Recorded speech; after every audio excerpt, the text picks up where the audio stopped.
साथियों नमस्कार। मैं केंद्रीय संयोजक भारत इनकलाब मोर्चा राघवेंद्र सिंह। पिछले कई दिनों से मैं किसी प्रकार का कोई वीडियो नहीं डाल पाया। लगातार प्रयास करता रहा।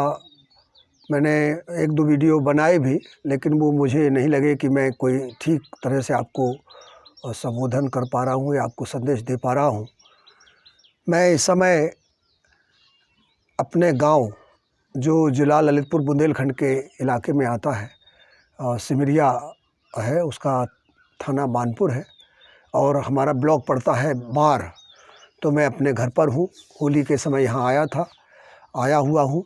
मेरे पिछले साल 29 अप्रैल को मेरा जो छोटा भाई इंदौर में रहता था, ये आपको जानकारी संदर्भित है जो मैं दे रहा हूँ आपको, इसीलिए मैं इस बात जानकारी को दे रहा हूँ। तो 29 अप्रैल को मेरा छोटा भाई था जो तीसरे नंबर का था, RS बघेल, जो कि फिजिकल इंस्ट्रक्टर था इंदौर में। उसकी अचानक मौत हो गई थी और उसका मौत का कारण था कि जो उसको ये सरकारी बूटी ठोकी गई थी, उसका रिएक्शन या दुष्परिणाम हुआ और वो काल के गाल में समा गया। और चूँकि वो इतनी देर में हुआ कि हम उस पर कुछ कर भी नहीं पाए, जानकारी भी नहीं हो पाई। काफ़ी समय बाद ये पता लगा कि उसने ये सरकारी बूटी लगवाई हुई थी और उसका धीरे धीरे उसको बुखार और विभिन्न प्रकार की परेशानियाँ आई और एक दिन उसकी मौत हो गई।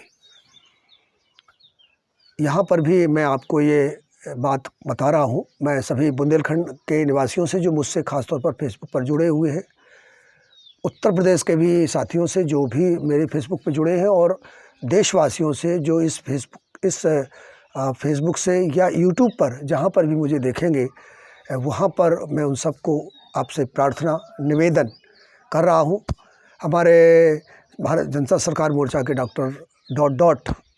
जिनको पुकारते हैं हमारे कर्मू भाई जी, डॉक्टर तरुण कोठारी जी, नीलेश एडवोकेट ओझा जी जो मुंबई हाई कोर्ट में हैं, और भी हमारे SS द्विवेदी जी जो देवरिया से हैं, हमारे सोशलिस्ट मंच के साथी जो देवेंद्र अवाना जी, आदित्य नारायण एडवोकेट जी, यादव जी, हमारे डॉक्टर रामलखन गुर्जर जी, और भी हमारे साथी हैं, विभिन्न संगठनों के साथी इस वीडियो के बारे में जो देखें वो शेयर भी करें और इसके बारे में चर्चा भी करें। मैं अभी एक सुबह एक वीडियो देख रहा था। एक हमारे समाज सेवी हुए हैं राजीव दीक्षित, वो बहुत अच्छी बात बता रहे थे कि आज से करीब, वो वीडियो पुराना है, 15 से 20 साल पुराना, और उन्होंने उस समय एक ऐसी बीमारी का जिक्र किया था जिसको सूरत में फैलाने का हवा बनाई गई थी और फैलाया गया था, ऐसा मानते हैं, और उस कारण पूरे सूरत में इंडस्ट्री बंद हो गई थी और उसका करोड़ों रुपए का नुकसान उन्होंने बताया कि हुआ था। आज हमारे सामने बहुत बड़ा संकट है, और वो संकट छोटा बड़ा, जैसे मैंने कहा, तो कोई छोटा संकट नहीं है। आप लोग को सचेत होना पड़ेगा हम सबको, और वो संकट हमारे भविष्य को लेकर के है, हमारी भविष्य की पीढ़ी को लेकर के है। वो संकट इस देश के कर्णधारों के ऊपर है, वो संकट हमारे बच्चों के ऊपर है। हमने जो संकट अपने ऊपर देखा, उसको झेला, और हम उस सरेंडर भी हुए। उस संकट के सामने हम अपने आप को हमने समर्पण कर दिया। अंग्रेजी के शब्द आ जाते, क्षमा करना, समर्पण कर दिया हमने उनके सामने, उन संकटों के सामने जो कृत्रिम संकट बनाए गए थे दुनिया के उन लोगों के द्वारा जिन्हें हमारे देश का, हमारे शरीर का, हमारी अर्थव्यवस्था का, हमारी सामाजिक व्यवस्था का शोषण करना है, उसको तोड़ना है, उसको ख़त्म करना है। भारत की एक ऐसी व्यवस्था है जिसको आसानी से तोड़ना कठिन है। लेकिन मैं बड़ी चतुराई की बात देखता हूँ इस विचार में कि शायद ये कार्यक्रम यदि इधर से शुरू किया गया होता, जो अब शुरू हो रहा है, ये बूटी लगाने का कार्यक्रम, जो मैं ज़्यादा वीडियो बनाऊंगा, थोड़ा सा डिस्क्रिप्शन में जा रहा हूँ, इसलिए थोड़ा वीडियो लंबा होगा, हल्का सा लंबा होगा, ज़्यादा नहीं होगा। मैं यहाँ टाइम देख रहा हूँ, अभी 4 मिनट हो चुके हैं, बहुत ज़्यादा नहीं होगा, मैं ख़त्म करूँगा एक थोड़ी सी देर में बात। तो जो यदि ये कार्यक्रम इन्होंने जो अभी शुरू किया, उधर से शुरू किया था, बुज़ुर्गों से शुरू किया था। यदि ये कहीं बच्चों से शुरू कर दिया गया होता तो शायद आज जो मंजर होता या जो परिदृश्य होता या जो आज हालात होते वो अलग ढंग के होते। लेकिन उन्होंने शुरू किया कि जो इस सरकारी बूटी को 60 साल से ऊपर के हैं वो लगाएंगे, फिर 45 साल वाले लगाएंगे, फिर युवाओं को लगाया और अब वहाँ पर आ गए जहाँ पर इनका हमला सीधा सीधा होना है। हमारी पीढ़ी को ख़त्म करना चाहते हैं, हमारी पीढ़ी के अंदर के जो हिस्से हैं उनको ख़त्म करना चाहते हैं।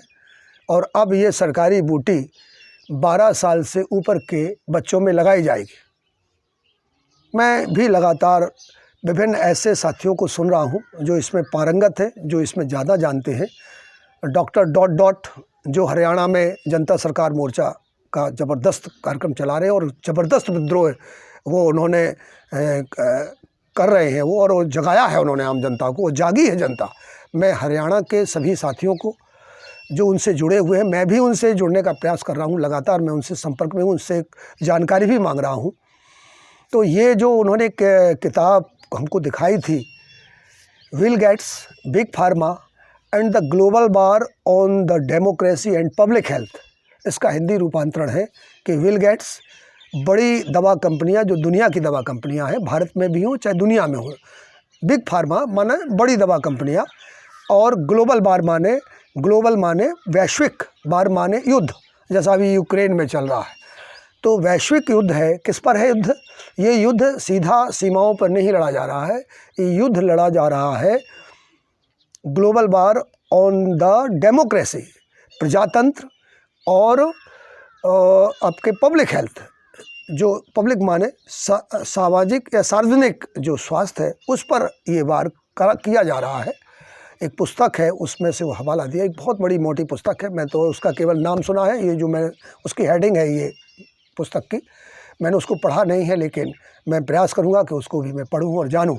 लेकिन बहुत संक्षेप में ये बताऊँ आपको कि बिना पढ़े ही मुझे एक महत्वपूर्ण वीडियो देखने को मिला, और वो वीडियो था भारत के सबसे बड़े संस्थान।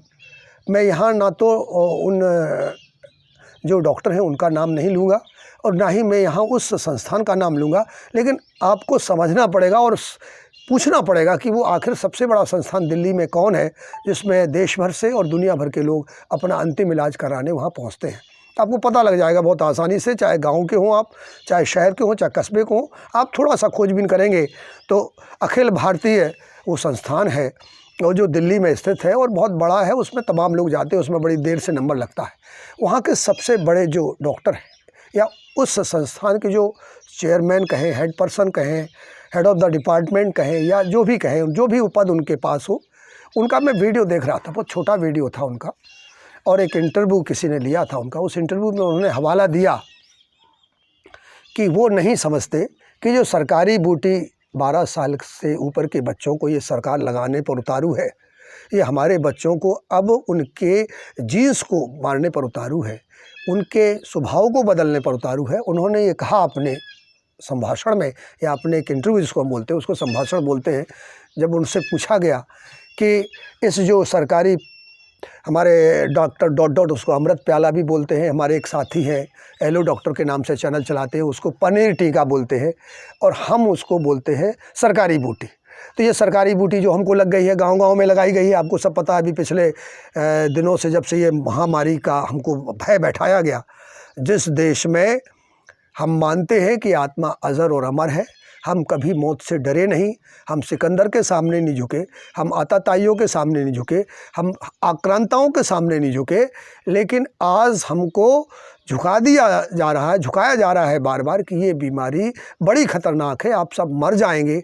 इस मौत के भय को दिखा करके हमारे लोकतंत्र को, हमारे अधिकारों को, हमारे बच्चों को अब गुलाम बनाने का जो प्रयास चल रहा है, और केवल एक सरकार नहीं कि एक सरकार, भारत की सरकारें, जो राज्यों की सरकारें हैं, भारत एक संघ है, इसमें जो भी सरकारें आ रही हैं वो सारी सरकारें वही काम कर रही हैं जो कि हमारे एक देश भर की जो सरकार कर रही है, जो देश में राज चलाती है, उसकी सरकार जो कर रही है वही हमारे प्रदेश की सरकारें भी कर रही हैं। और यदि नहीं कर रही होती तो शायद वो इस बात का विरोध कर रही होती।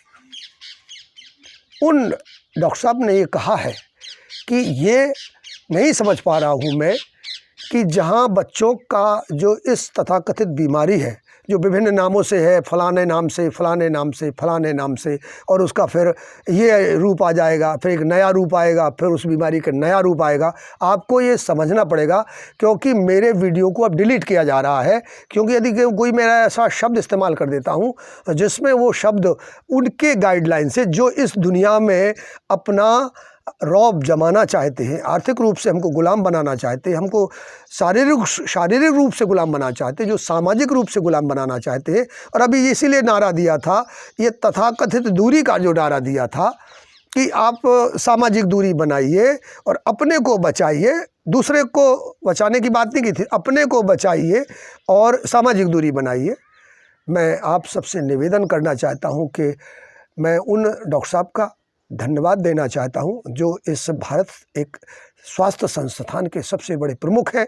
उनका भी धन्यवाद देना चाहता हूं कि उन्होंने बड़ी सुंदर बात कही कि जिस बीमारी का भय हमारे बच्चों को बताया जा रहा है, वो बीमारी जो बच्चों को बताई जा रही है और जिसके नाम पर उनमें अब ये सरकारी बूटी ठोकी जाएगी, उसका आपको भी बता दूं, आप लोग नहीं सुन पा रहे हो तो उनको आप सुन सकते हैं, आप पता लगा सकते हैं। फिर भी मैं उनकी बात को, मैं अपनी बात नहीं कह रहा हूं, मेरा अपना ज्ञान नहीं, बल्कि वो साइंटिस्ट भी है, वो डॉक्टर भी है, वो चिकित्सक भी है, वो शिक्षक भी है, वो पढ़ाते भी हैं उस संस्थान में।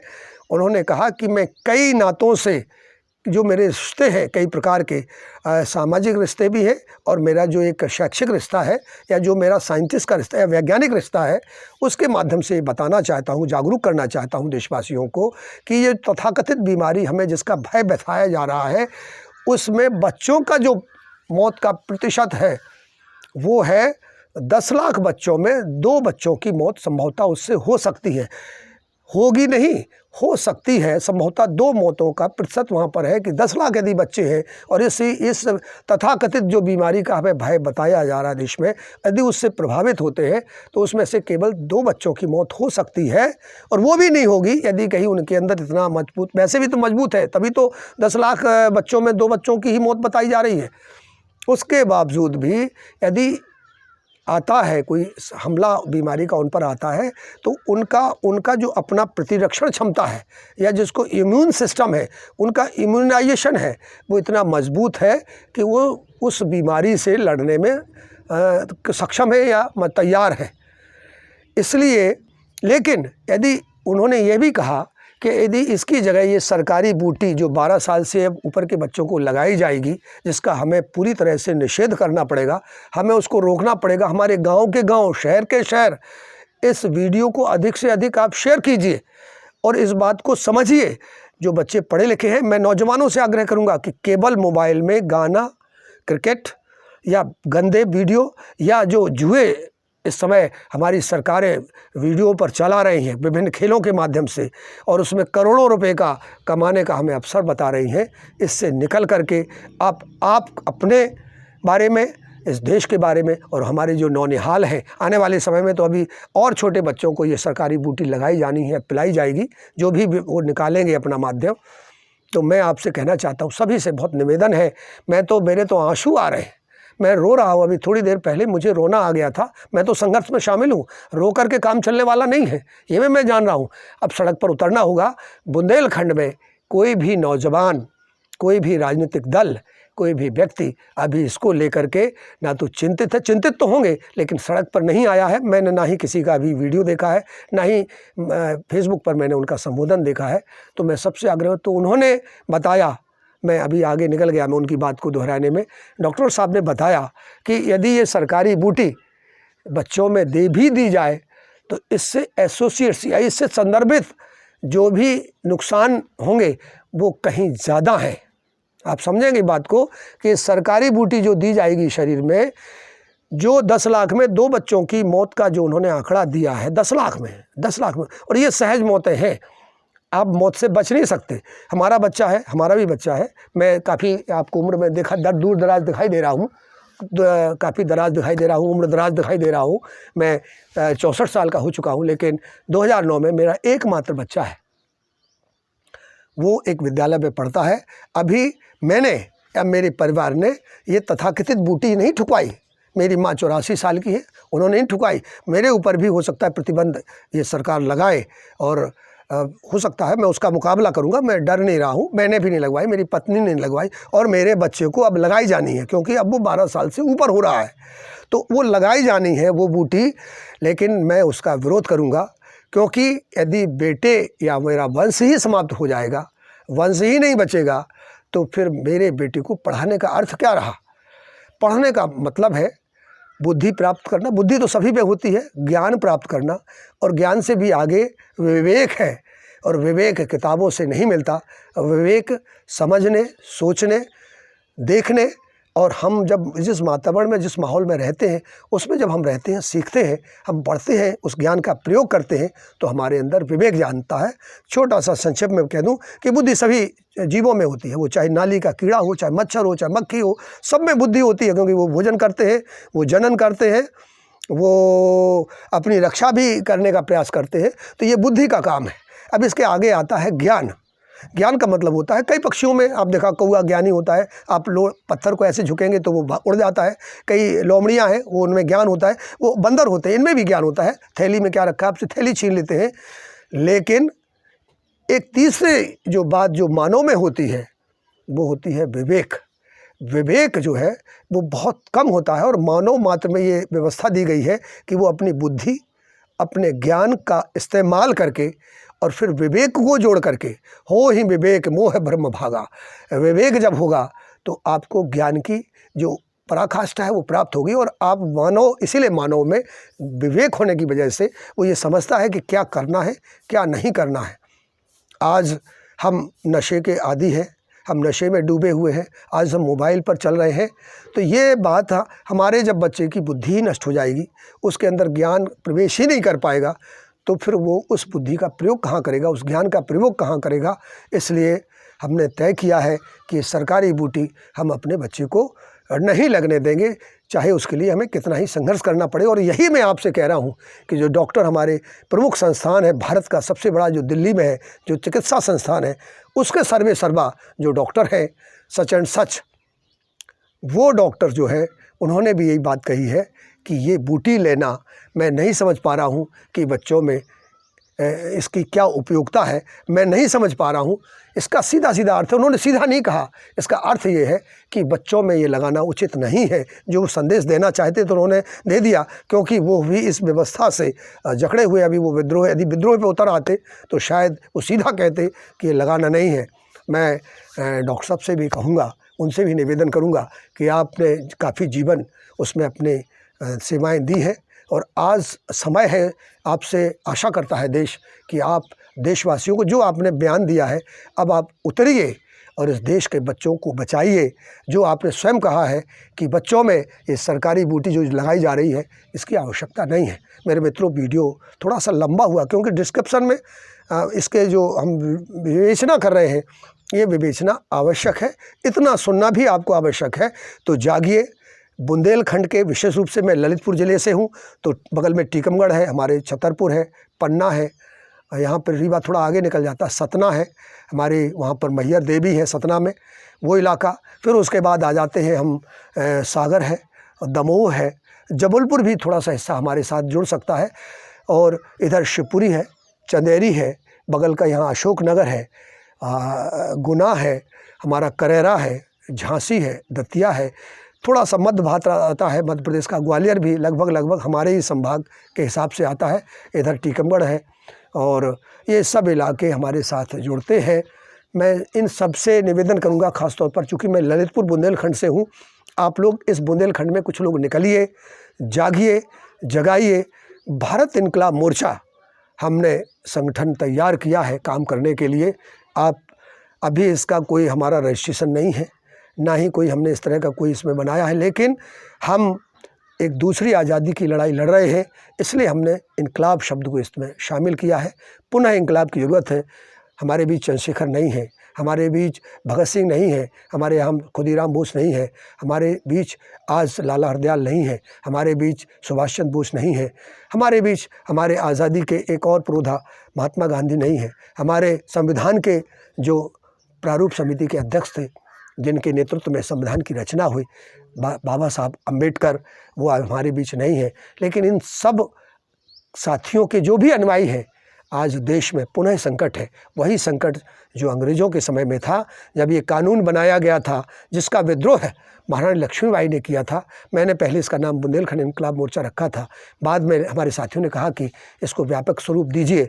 लेकिन मैं बुंदेलखंड को कहना नहीं भूलूंगा, जहाँ अंग्रेज़ कानून लाए थे कि यदि आपका बेटा मर जाता है तो आप दत्तक पुत्र नहीं ले सकते, उसको आप अपना वारिस नहीं बना सकते। और उसका विरोध महारानी लक्ष्मीबाई ने किया था, और वो रणभूमि में, वो ग्वालियर में जाके वो अपना उन्होंने बलिदान दिया था। हमारी अवंतीबाई, दुर्गावती, कितने नाम लें, जिन अवंतीबाई, रानी दुर्गावती, और भी एक तमाम महिलाएं हैं। रानी सारंधा जो बुंदेलखंड की थी, जिन्होंने मुगलों से युद्ध किया था, लेकिन गुलामी स्वीकार नहीं की थी। आज ये नई गुलामी नए रूप में नए पांव पसार करके आ रही है, जो व्यापक पांव पसार चुकी है। लेकिन अब हमारे बच्चों पर वो अपना ये पूतना जो दूध पिलाने आई है, बहुत सुंदर अभी याद आई मुझे, जो किस्सा है कृष्ण के बारे में, बहुत सुंदर बात कही है, और आज वो शायद संदर्भित है। पूतना आई थी कृष्ण को दूध पिलाने, वहाँ परंपरा थी कि आती थी जो माताएं, वो बच्चों को कृष्ण को दूध पिलाने आई थी, उसमें पूतना भी आई थी। आज हमारे बच्चों को ये बूटी के रूप में जो पिलाने आए हैं लोग, लगाने आए हैं, ठोकने आए हैं, ये पूतना के रूप में आए हैं। इनका रूप तो भयानक है, भयावह है। ये पूतना कृष्ण की हत्या करने आई थी, दूध पिलाने नहीं आई थी मेरे मित्रों। आज हमारे बच्चों को ये पूतना के रूप में जो आ रही है, जहां भारत के अखिल भारतीय चिकित्सा एक संस्थान है, उसके प्रमुख ये बात कह रहे हैं, मैं बार बार दोहरा रहा हूँ इस बात को, वो कह रहे हैं कि ये बच्चों में ये टीका लगाना 12 साल के बच्चों में आवश्यक नहीं है। उनमें अपना इतना पावर है कि उन्हें कुछ होने वाला नहीं है।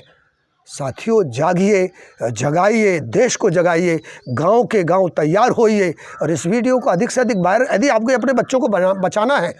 लोग कहा करते हैं, मैं उन बातों को इसलिए नहीं कह रहा हूँ, इससे विभिन्न नुकसान होने वाले हैं। आपके आने वाला जो बच्चा है उसका तो ये नष्ट भ्रष्ट कर रहे, उसके आगे जो उसको वंश चलाना है वो भी उससे खतरे में है। उसके जो अपने गुण हैं, उसके लिवर, उसके तमाम शरीर के अंग भी खतरे में हैं। ये देश के जो हमारे प्याला पिलाने वाले आए हैं अमृत का, ये वही प्याला है जो मीरा को पिलाने का काम किया गया था। ये वही पूतना है, ये वही स्वरूप है जो रामायण में दिया गया है। वो आई थी कि सूपनखा, ये सूपनखा के रूप में, ये पूतना के रूप में, ये विभिन्न रूपों में हमारे बच्चों के बीच में, हमारे राम के बीच में, हमारे लक्ष्मण के बीच में, चाहे वो मुसलमान साथी हो, चाहे ईसाई साथी हो, चाहे बौद्ध हो, चाहे जैन हो, सब सावधान हो जाइए।